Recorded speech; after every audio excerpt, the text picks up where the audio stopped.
Why your niche is still too big. Because if AI can help you prototype a product in an afternoon, it can probably help someone else prototype a similar product by dinner. That sounds like good news for creators, and it is. A person who could not code can now prototype a small app. Someone who is not a designer can draft a workbook, a set of templates, or a printable AI has lowered the production barrier. As more people can prototype, creators should expect more generic supply. The scarce thing is no longer the ability to make another planner, prompt pack, spreadsheet, or bundle. The scarce thing is knowing exactly who should look at it and think, this was made for me.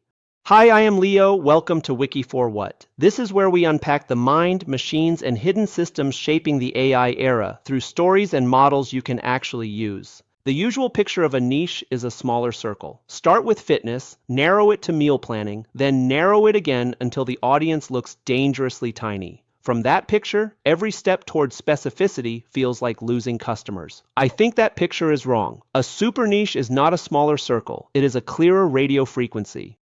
Imagine standing in a city with a transmitter. You could broadcast a loud, fuzzy message on every frequency at once. Here is a planner for busy people. Almost everyone can hear a little of it. Nobody knows whether it is meant for them.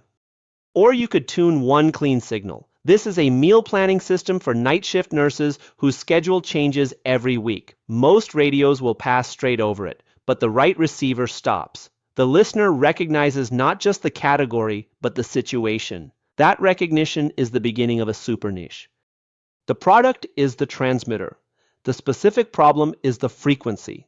Search, recommendations, communities, and word of mouth are the antenna network. The audience is not everyone within range. It is the scattered group already listening for that signal.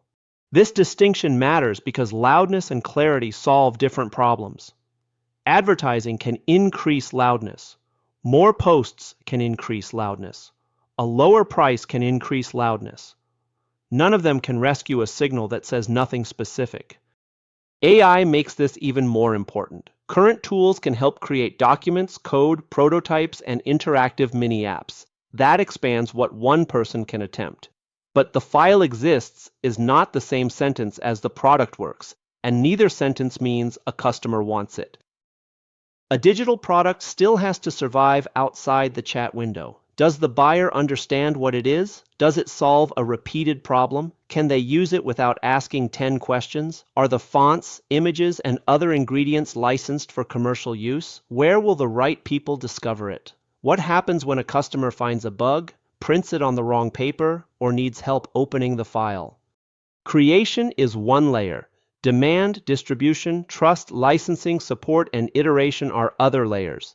AI can support parts of each layer. It does not make any of them disappear. Consider the familiar list of digital products: budgeting spreadsheets, habit trackers, printable wall art, and graphic asset bundles.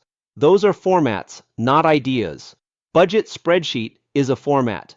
Cash flow dashboard for freelance wedding photographers who receive deposits months before final delivery begins to describe a customer and a real workflow. Social media templates is a format. Workshop announcement carousels for independent pottery teachers begins to encode a visual language, a calendar, and a type of offer. Graphic bundle is a format. Dark academia astronomy icons for tabletop campaign journals begins to express a taste that some people will love and most people will ignore. That last part is not a defect. A good frequency excludes. If nobody can tell who a product is not for, the signal is probably still too broad. This does not mean you should glue random adjectives onto a product until it sounds unique. Minimalist coastal budgeting template for left-handed dog owners is specific, but the details do not form a shared problem. A super niche is not a word game. Its parts must belong together in the life of a real person. The best place to find that connection is often your own irritation. Think of something you already use and keep correcting. The spreadsheet whose categories never match your work. The lesson planner that assumes every class is the same length. The color palette that is technically attractive but always feels too clean. The template that makes every small business sound like the same cheerful corporation. That recurring almost but not quite is valuable. It is evidence that you have been tuning your taste inside a domain. So before asking AI for 50 product ideas, keep a complaint log for 1 week. Write down the small failures you cannot stop noticing. Then look for a cluster. Not every complaint is a business, but repeated dissatisfaction can reveal a group of people who face the same awkward moment. Next, write one receiver sentence. This is for this kind of person in this situation who needs this outcome. If the sentence could describe half the internet, keep tuning. If it describes only you, find a few other people who share the problem before building a catalog. Then make the smallest version that can be used, not merely admired. One spreadsheet, not a vault of 50. One working template set, not a giant bundle. One tiny tool that completes one job. Put it in front of actual members of the group. Watch where they hesitate. Listen to the questions they ask. Customer support is not an annoying task added after the product. At this scale, it is one of your best research channels. Finally, go where the receivers already are. A marketplace may offer discovery, but it also brings competition, fees, rules, and a customer relationship partly controlled by the platform. A direct website gives you more control, but you must create your own path to it. A specialized forum or community can contain exactly the right people, but trust has to be earned before promotion is welcome. There is no universal best channel. There is only the channel your particular audience already uses when they search, compare, complain, and recommend. In a study of one multi-channel retailer, consumers' use of internet search and recommendation tools was associated with a higher share of niche product sales. The authors concluded that lower online search costs may partly explain the result.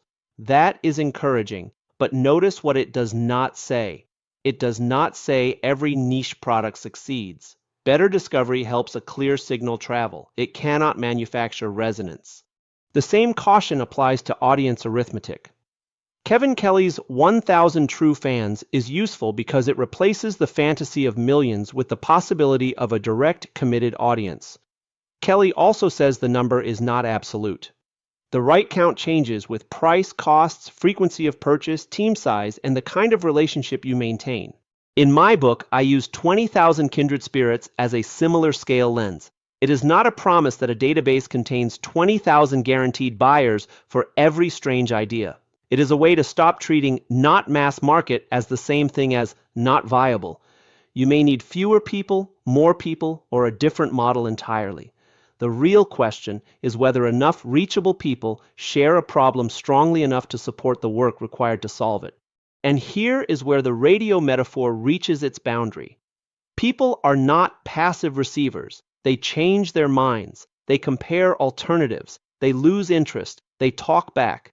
A market is a relationship, not a frequency you discover once and own forever. That is why super niche does not mean passive income. It means a smaller loop between making, serving, listening, and improving. The product becomes more specific because the creator stays close enough to hear the static. This idea became a book called Super Niche, One Person, One Obsession, 20,000 Kindred Spirits. It goes much deeper into finding the obsession, using AI without becoming generic, reaching the right people, and building around enough rather than endless scale. If that is the problem you are trying to solve, you can find the book through the link in the description. You do not need the book to begin the experiment, though. Your complaint log is enough for tonight. So what is the product, tool, or piece of advice in your life that is almost right, but keeps forcing you to make the same tiny correction? Pick one idea from this episode and keep exploring it. The next useful tool, book, or decision will make more sense now. I am Leo. See you in the next one.